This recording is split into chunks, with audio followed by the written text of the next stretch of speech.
Pennsylvanie, hiver 2011. Le vent glacial gifle les vitres d'une maison banale à l'orée des bois. À l'intérieur, un homme d'une trentaine d'années s'installe à son bureau. Sur l'écran de son ordinateur, une page web. Pas n'importe laquelle, missingkids.com, le site des enfants disparus. Il n'est ni policier, ni détective privé.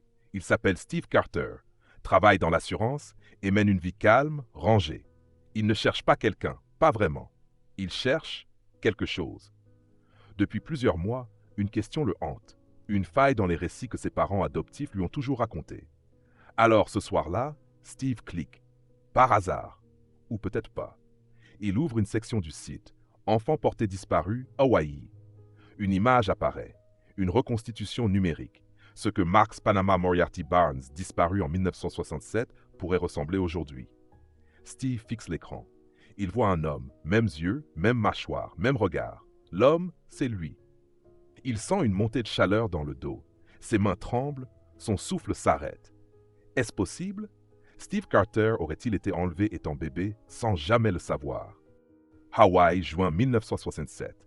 Une petite maison modeste à Oula, au nord d'Oahu. Une odeur d'iode, de fruits tropicaux, de vent salé. Un bébé vient de naître. Il s'appelle Marks Panama Moriarty Barnes. Sa mère, Charlotte Moriarty, est une jeune femme d'une vingtaine d'années. Belle mais instable, mystérieuse. Elle vit avec Mark Barnes, un homme doux, ancien journaliste, devenu libraire. Ensemble, ils tentent de bâtir une famille malgré les tensions. Charlotte semble parfois ailleurs. Elle disparaît plusieurs jours, parle de choses étranges, refuse d'expliquer. Le 21 juin 1967, Charlotte sort avec le petit Marks dans les bras. Une simple promenade. Elle dit qu'elle va marcher un peu au bord de la plage. Mais elle ne revient jamais. Mark attend. 1 heure, 2, une nuit. Rien. La police est prévenue, des recherches sont lancées, mais dans les années 70 à Hawaï, les ressources sont faibles, les procédures lentes, et très vite, l'affaire est classée comme une disparition familiale. On pense à un départ volontaire, une mère un peu instable qui a décidé de fuir. Elle a probablement quitté l'île. Peut-être même le pays. Mais ce que Mark ignore à l'époque, c'est que Charlotte a fait bien pire. Charlotte Moriarty est retrouvée quelques jours après sa disparition. Mais ce n'est pas ce que croit Mark. Elle a été arrêtée dans une autre ville de l'île, désorientée, confuse. Elle donne un faux nom, Jane Amea. Elle donne aussi un faux nom pour l'enfant, Tenzin Amea. Elle ment sur sa date de naissance, sur son passé, sur tout. Personne ne fait le lien avec la disparition de Marks Panama. Et elle n'a sur elle aucun document. Les autorités ne vérifient pas. Charlotte est placée quelques mois dans un établissement psychiatrique, puis elle disparaît à nouveau, définitivement cette fois. Le bébé, lui, est déclaré orphelin. Il est confié aux services sociaux et placé en adoption. Quelques années plus tard, à 4 ans, le petit garçon est adopté par une famille américaine vivant à Hawaï, les Carter. Il devient Steve Carter. Nouveau nom, nouvelle vie, nouvelle famille. Et personne ne se doute de la vérité. Steve Carter grandit dans l'amour. Ses parents adoptifs sont affectueux. Il a accès à l'éducation, au confort. Il sait qu'il est adopté.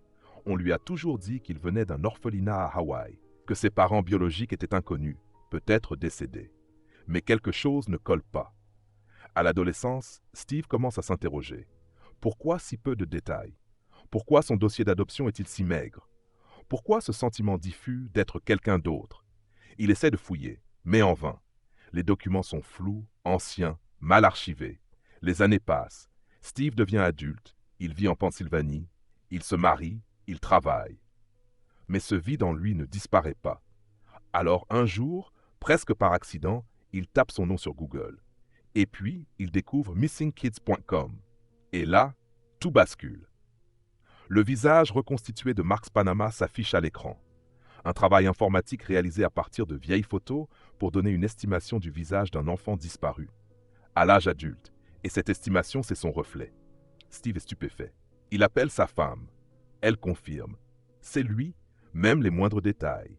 Il remplit un formulaire de contact, puis il écrit un long mail à l'organisation. Il envoie ses photos, ses documents, son certificat de naissance, tout ce qu'il a. Le Centre national pour les enfants disparus prend le message très au sérieux. Une enquête confidentielle est ouverte.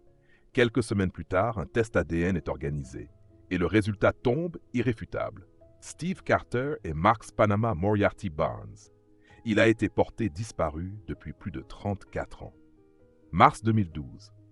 Le téléphone sonne dans une maison en Californie. Mark Barr décroche. Il n'attend plus rien, pas après tout ce temps. Il a refait sa vie sans jamais oublier. Le vide laissé par son fils est toujours là, comme une douleur fantôme. Une voix se fait entendre. Calme, respectueuse, émue. Bonjour, je pense être votre fils. Un silence, puis une explosion émotionnelle. Le vieil homme reste figé, le combiné à l'oreille. Il n'ose pas y croire. 34 ans d'attente, 34 ans de deuil silencieux, 34 ans sans réponse. Mark Barnes ne pleure pas tout de suite, mais il sent une chaleur lui monter au visage comme si le monde s'était remis à tourner. Ce qu'il ne sait pas encore, c'est que Steve Carter, de l'autre côté du fil, est tout aussi bouleversé. Leur conversation dure plus d'1 heure. Ils parlent de souvenirs qu'ils n'ont pas en commun, d'un amour qu'ils n'ont jamais pu partager, d'une vie qu'on leur a volée. Le Centre national pour les enfants disparus rend l'affaire publique. Les médias s'emparent de l'histoire. CNN, CBS, ABC, le nom de Steve Carter fait la une.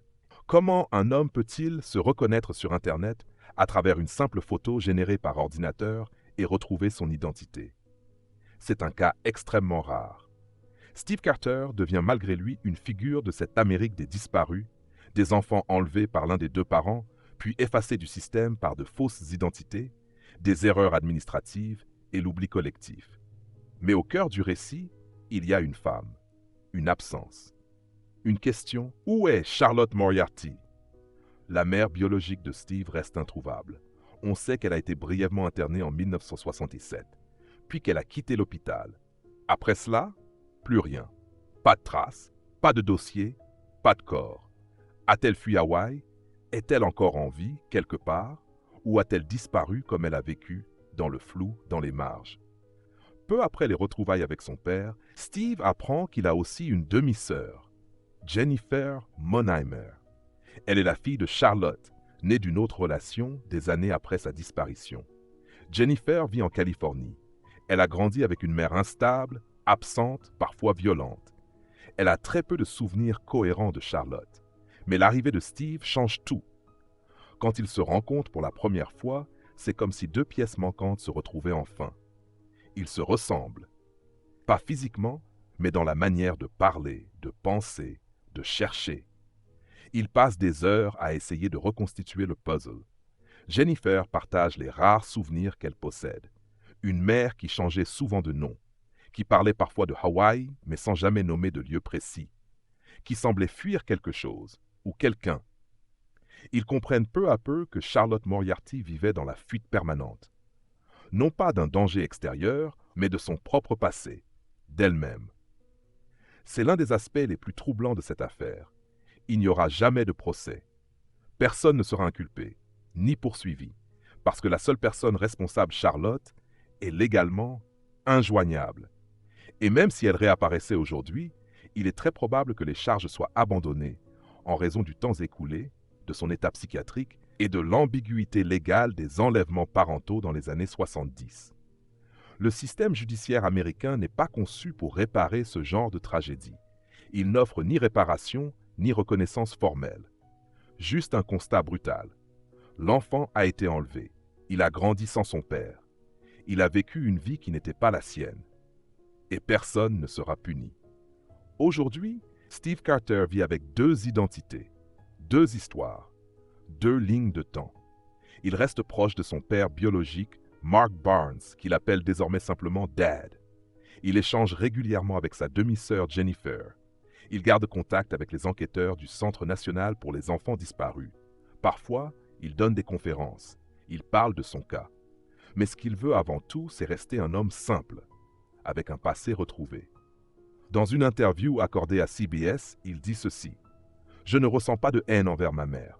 Je ressens une immense tristesse. Elle était perdue. Et à travers sa fuite, elle m'a fait perdre une partie de moi-même. Mais aujourd'hui, j'ai retrouvé cette partie.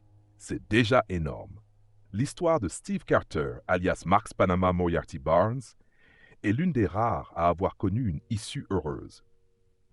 Relative certes, mais réelle. Elle nous rappelle que derrière chaque dossier d'enfant disparu, il y a une vie en suspens. Des parents qui cherchent, des adultes qui se construisent sur des fondations incomplètes, et parfois, des vérités qui réapparaissent, 30 ou 40 ans plus tard. La photo vieillie, celle qui a tout déclenché, reste encore sur le site missingkids.com. Mais aujourd'hui, ce n'est plus une photo fantôme. C'est le visage retrouvé d'un homme qui a recollé les morceaux de sa propre existence.